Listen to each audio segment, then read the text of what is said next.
I was extremely interested in feng shui during this time and spent some time even in Cincinnati doing about 20 homes a week. I had moved to my daughter's farm on Slippery Elm Shoot Road, north and west of Nashville. I loved that farm a great deal. Enjoyed creek walking, looking for geodes, perhaps flakes of gold and the black magnetic sands. The acreage had historically been called the Klondike, known for an era of gold panning. My greatest find was a 4-inch Clovis point, some 12,000 years old. It was so neat. Thinking about the Pleistocene Ice Age, had been over that area. There were actually hunter-gatherer groups that came up close to that zone before the ice left the state of Indiana. It was a cool and tundra-like environment. Many animals to be hunted, though.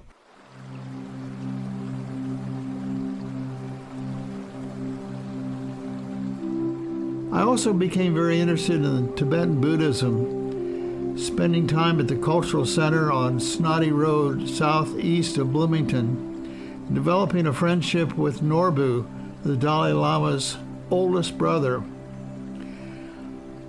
I worked with Steve Miller to develop the Tibetan buildings, working on the layout of the structures, the size of the structures, the mound system. Also, all the retreat cabins were replicas of what I had designed in Nashville, the signature skylight spire in the center of every pyramidal roof. I was honored to attend Norbu's Sunday Sangha services, and I traveled with him many times. One time I interviewed Norbu for the Bloomington local radio station, WFHB, a show sponsored by Branches Magazine.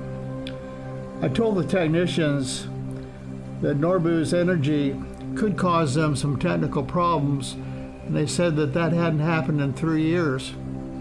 Well, you can guess I was right. In about 3 minutes, the whole station shut down for 15 minutes.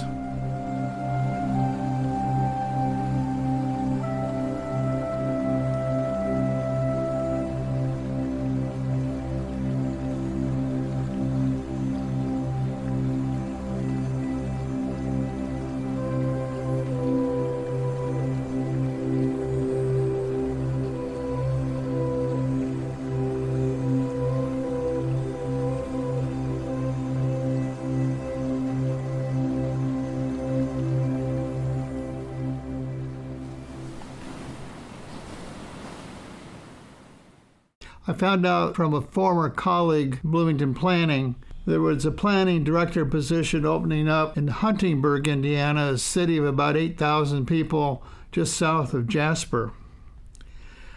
I found the city of Huntingburg very clean and organized due to the early German influence. The city government was very efficient and practical. My mayor let each department function independently.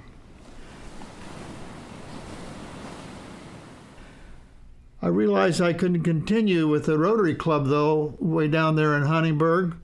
It's too far away. I approached the state governor of Rotary about forming a new branch of Rotary International in the city of Jasper. We launched the club, having meetings every single week. Most of the time I was the vice president of the club, and for 2 years I served as president. The very last year I was selected Rotarian of the Year. When I left, there were over 30 members and the club was going strong.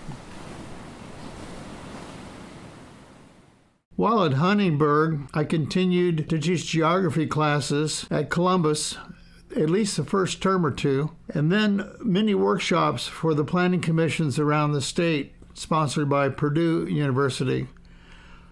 I was the president of the Chamber of Commerce, and during that time started the farmers market in Huntingburg. Mayor Gail Kemp and the Planning Commission of Ellisville, where I had been doing some consulting, nominated me for the top practicing planner in the entire state national convention, the IPA, Planning Association. I was a co-winner of that distinguished honor. During my planning career, I was fortunate to attend several national conventions held in Chicago, New Orleans, Denver, and San Francisco. Each of these conventions offered numerous city tours for planning delegates. These guided tours were extremely fascinating and provided detailed planning and geography educational experience for me.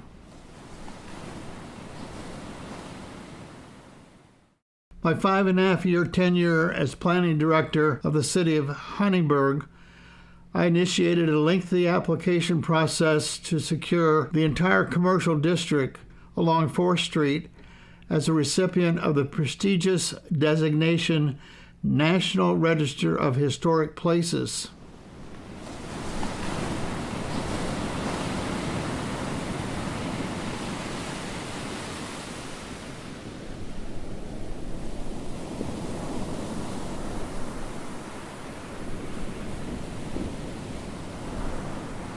I met a wonderful girl online that I had dated in high school. She actually was the first person I ever dated. I found her on the Classmates site.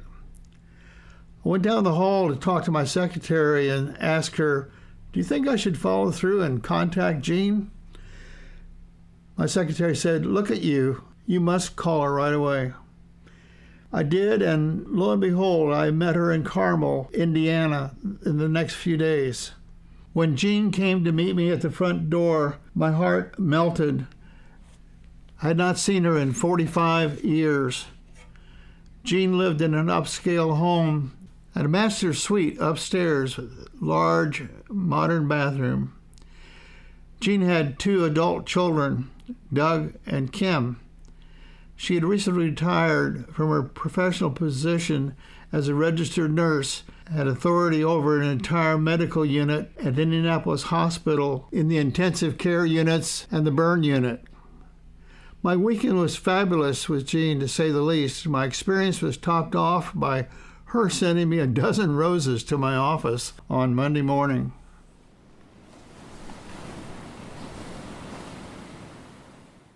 Most of the time Jean and I visited Huntingburg, we enjoyed my Lake Helmrich home just a few miles from the city of Huntingburg. Eventually, Jean asked me to move up to her place. I had to pick the exact date because of my Social Security amount. So in July, I retired and moved up to Carmel. We easily relaxed with each other. Jean had 2 unusual purebred dogs, an English bulldog named Hoover. He had a nasty habit of chewing up anything he could find, gobbling down pencils, paper, small debris. He had had even 2 surgeries to remove debris. And the second dog Jean owned was a purebred blonde cocker named Maggie. Maggie was happy but insane.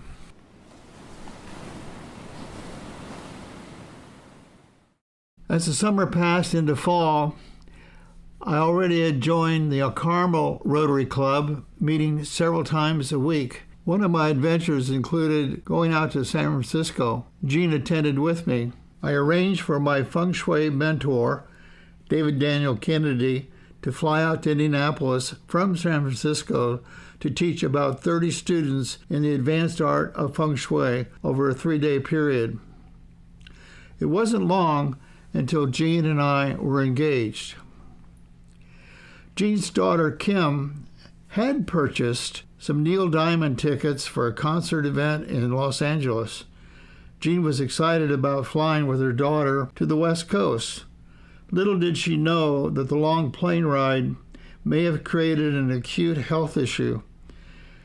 Jean had likely broken her toe, perhaps her ankle, a few days before the flight, and this may have initiated blood clots from her swollen, bruised foot up to her lungs.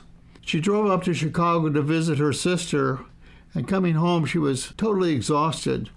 On Monday morning, October 31st, she showered and slowly walked downstairs to the waiting SUV, and I drove her to the hospital.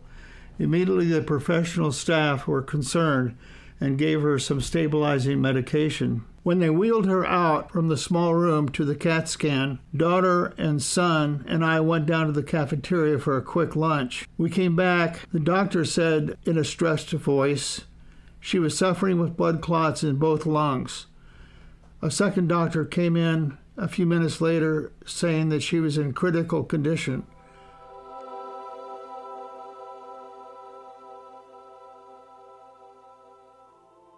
All of a sudden, all the hospital alarms started ringing.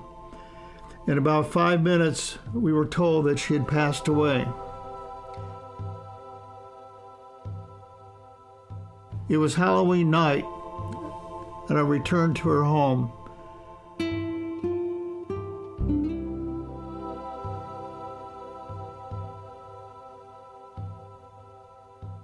I emptied the treat dish near the front door to the costumed children while a single ceremonial candle flickered nearby.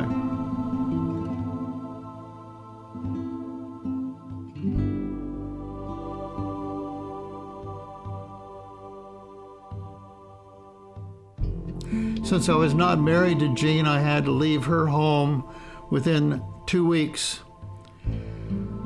My wonderful daughter, Pat, offered me a place to live in her main house in Brown County. I'd be able to use her daughter Rachel's empty bedroom since Rachel had moved out to live with her boyfriend. I was in a state of numb emptiness that led me to a place of limited movement. I could do very little. I felt like a really stagnant pond. For about 6 months, this is how I felt. My world had collapsed on itself, and the reversal would take a passage of time.